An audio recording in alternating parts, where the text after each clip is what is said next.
So that's it. This is Nigeria right now.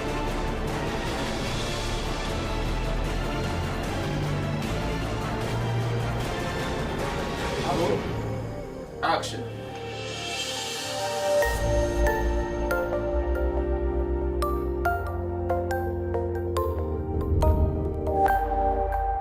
Honorable, I caught you again doing your work. Mr. Dixon. Sir. Nice having you around. It's a pleasure. It's a pleasure. Please, the hot seat. Thank you. You know, maybe very soon I may be joining you in this green chamber to... We pray so. Yes, so we can come and add value to what you're doing. Exactly. Today on the Nigeria Right Now show, my guest is Honorable Joshua Chinedu Obika, representing AMAC Bwuari Federal Constituency. And we said to engage him because there are lots of issues, You moved from LP to APC. What is it that led you into the APC? Because one will wonder, you worked with Obi for the 2023 contest, and what thought you were obedient until you moved into the APC and then came back again now to the NDC. What happened? Dixon, in Labour Party, at the time we had a lot of crisis, leadership crisis. The outcome is that Labour, which we all ran election and some of us won election under that platform, could not recover from it. And His Excellency left. And when he left, I was still in Labour. And there was a discussion going on to join ADC before he left.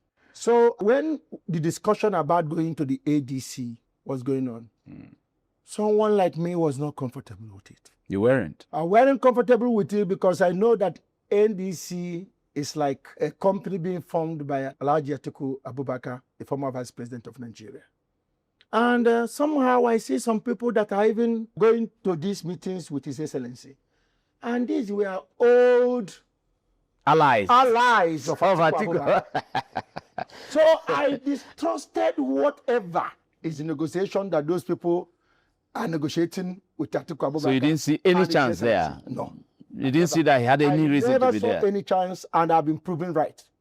But is that what informed you going to the APC? So I never wanted to join, because I knew that at the end of the day, when the primaries of ADC will come up, Atiku will end up emerging.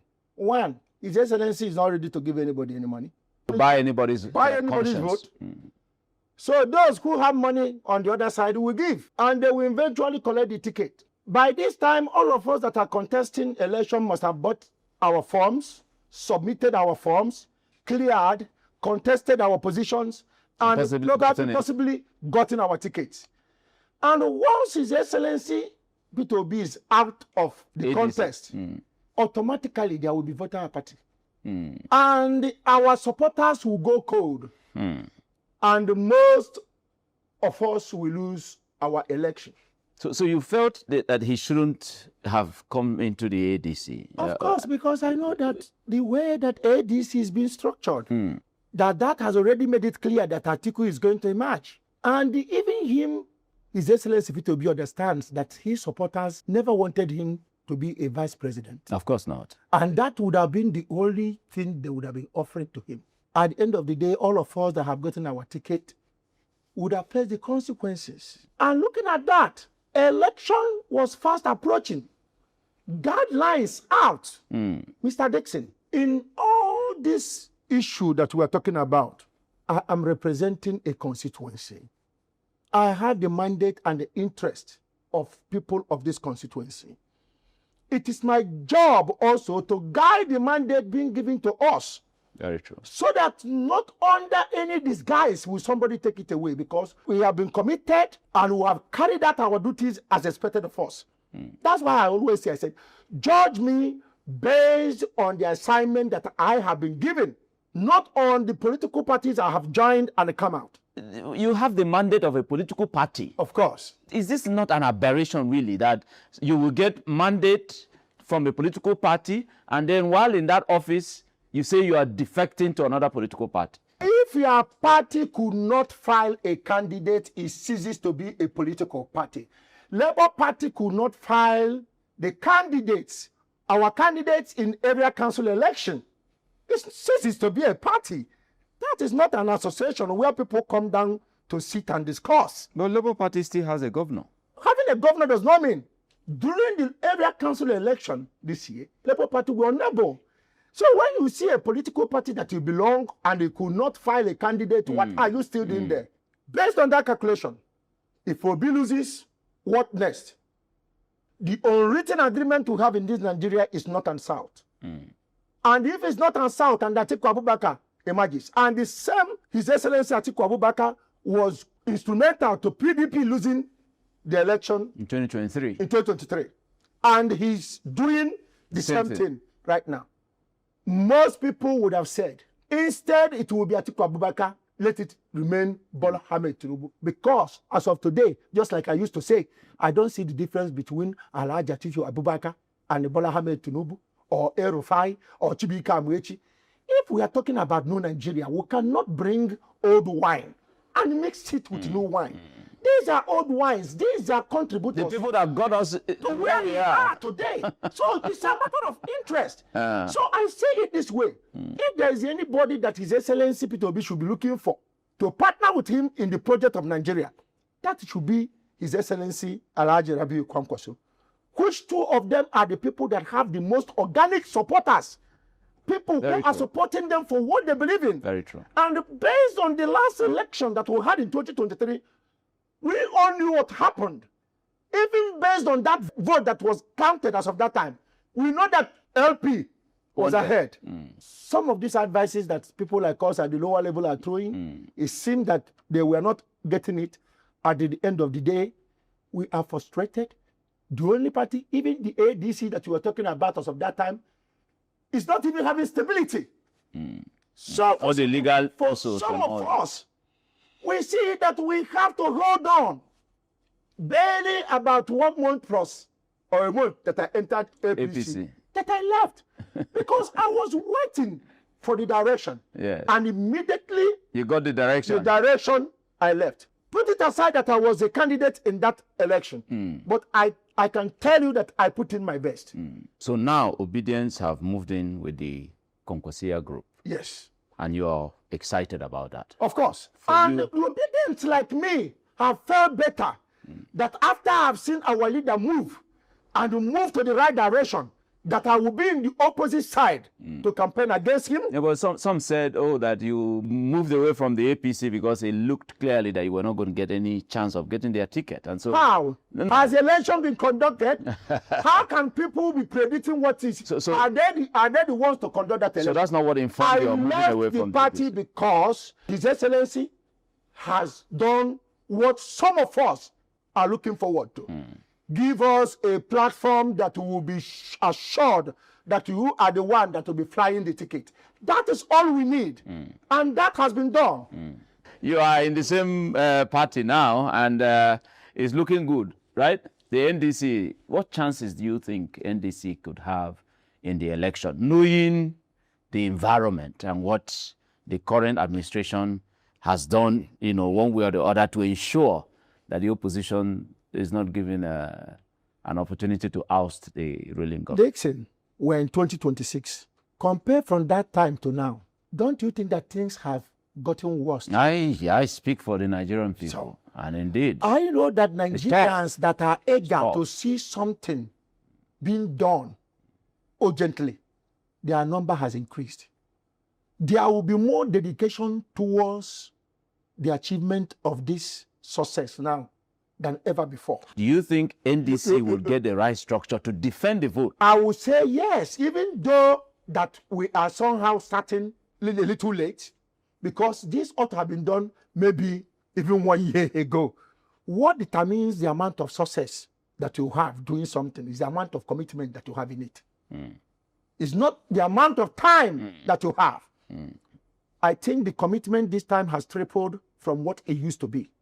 The conditions of Nigerians have gotten worse. And Nigerians are even scared of where the country is heading to. What you saw in 2023. The child's play. And the people who have also known that they were robbed the last time and they were not ready again to be robbed. It's either the government of the day do the right thing, if the government wins. But if the right thing is not done, I don't think Nigerians will accept it this time. And Nigerians will be up and doing and to make sure that their mandate counts. Okay, let's discuss the projects you have thus far done with this mandate. Yes. What will inform the electorates to want to vote you back? How will you rate your performance? Thank you, Dixon. And that should be the issue at the center stage. Yes. Others that will be contesting with me, that will be saying, we will do this, we will do that. It's only me that will be saying something different. That I have done this, and I have done that. And this is what I'm intending to do more. Dixon, let us first talk about what is our main job and duty as legislators. Since inception, the major problem that FCT have is embedded in legislation. And if the subsequent people that has occupied this position has paid attention to it, part of the problem we are facing today wouldn't have been there. Let's take, for instance, I brought a bill on FCT, Original Inhabitants and Resettlement and Compensation Agency. How did that go? The bill has passed the first reading, it has passed the second reading. You know, so many times in our different rural communities, even in the urban areas, you see buildings being demolished. Yes, if a structure is not meant to be there, it can be demolished. But a proper channel should be followed before such a demolition will come. Because individuals will be displaced. And they are human beings, and they are Nigerians. And the way it's being handled all this time is not right. And whether we like it or not, there are original inhabitants that we have here. Of course. And when demolition goes to their settlements, it's not the ancestral land. It's not just them alone that is being affected. Other Nigerians. So what concerns the original inhabitants concerns us as residents as well. So there must be a proper agency of government that will be put in place with legislation to guide them, to make sure that the things are done right. And we then have it. How can a director of a department be discussing issues of inheritance, the life and the existence of a people? It's not right. That's why I brought this agency. The second one is this. We have FCT Scholarship Board. This board is without legislation. First time we came in 2023, I saw a budget of about almost 400 million. In 2025, it has been doubled. I dive in to know what this money is being used. And I found out that most of it goes to stipends given to students that are schooling in different tertiary institutions. And I said to myself, how do you even account, ascertain who are these students? And coming to think of it, the major problem parents have are tuition. Because some of these kids, even if they're in their house with them, if it is Gary their parents drinks, they can drink it. Yeah, okay. But you find out they pay for parents to raise 300 to 400,000 to pay as tuition. Might be practically impossible. So if you are giving the children stipends for this year, how does that help? And the next year, their parents could not be able to pay for them. So what happens to the stipends that you have been given to them? It's a waste. So government should target the major issue, which is the tuition.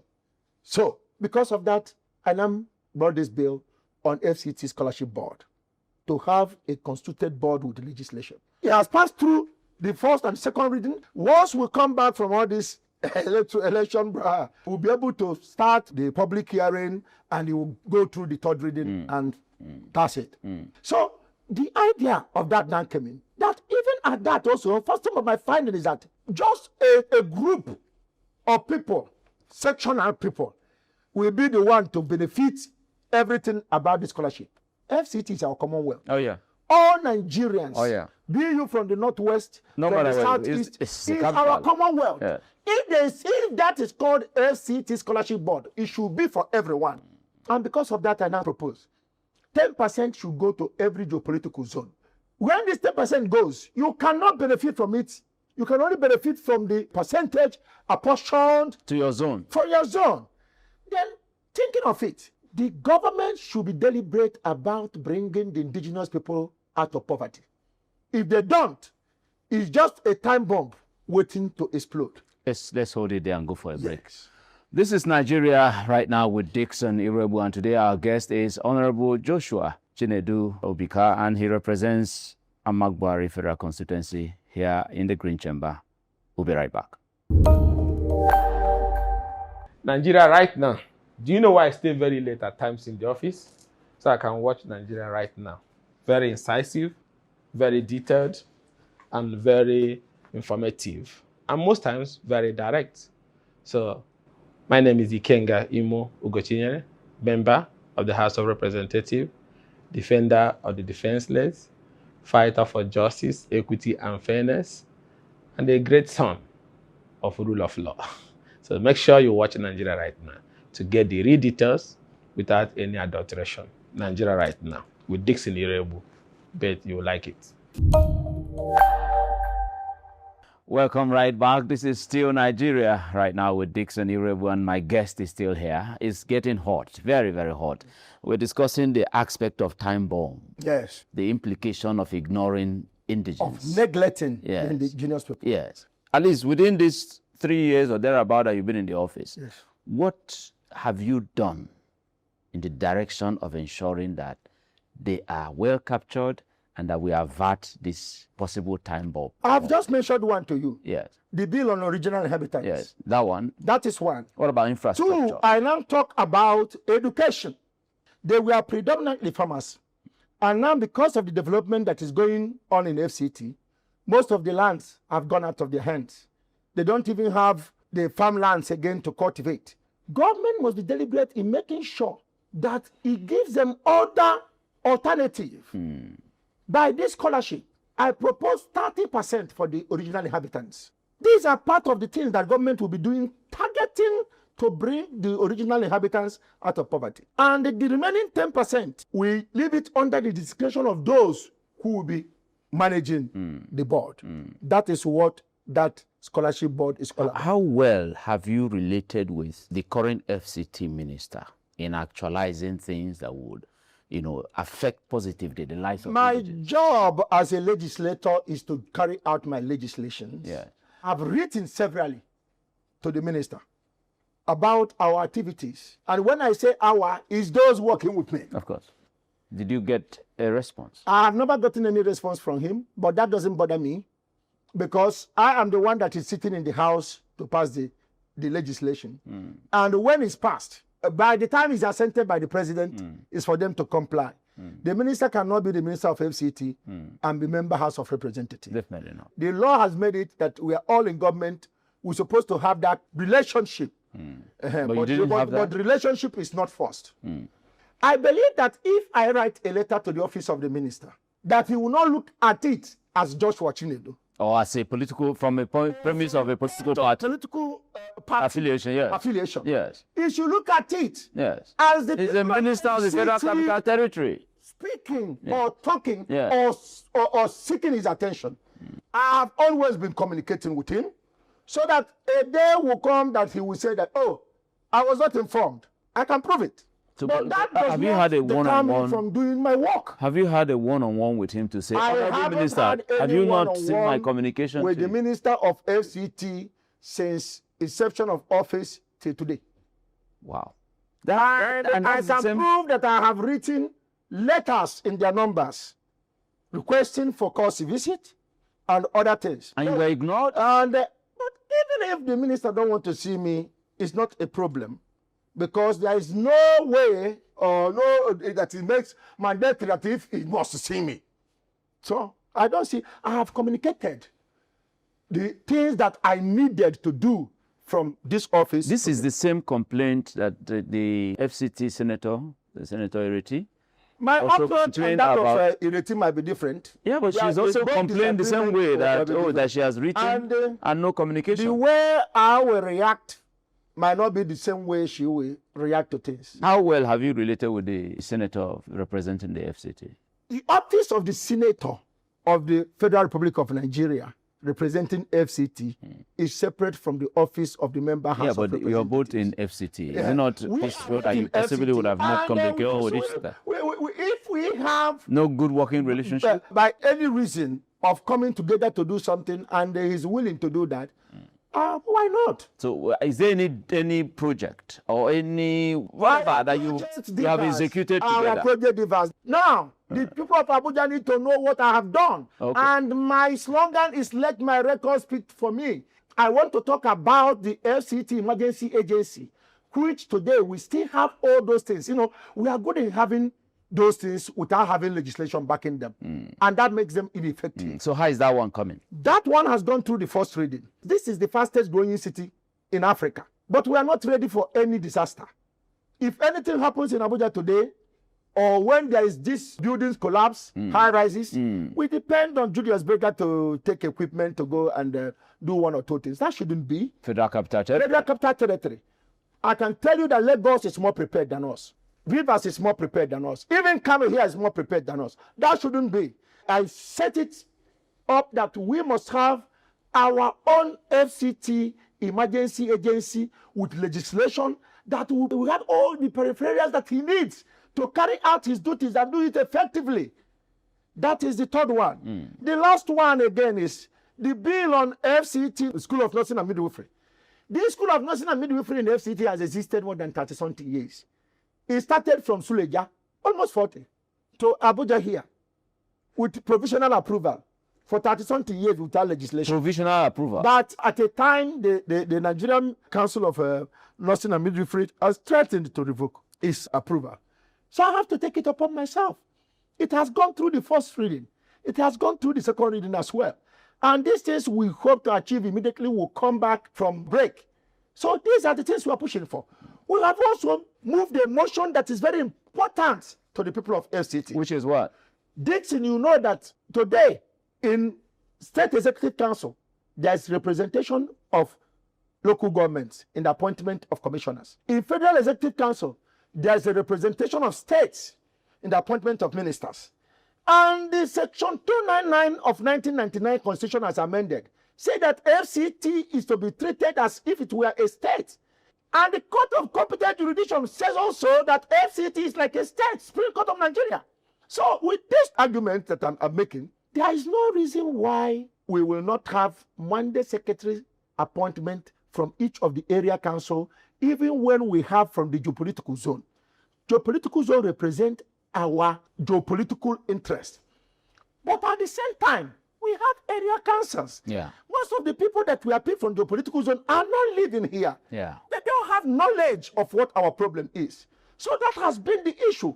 When they are selected from outside and come, at the end of the day, they will have a little information to work with. And that's why before there has been a little or no progress in our rural communities or in the development of FCT. I would like that you rate the performance of the FCT minister.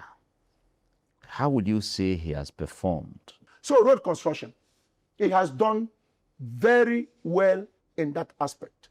Human capital But development. when you talk about other areas, other pointers, and these are where the common man is affected. Yeah. We are talking about health.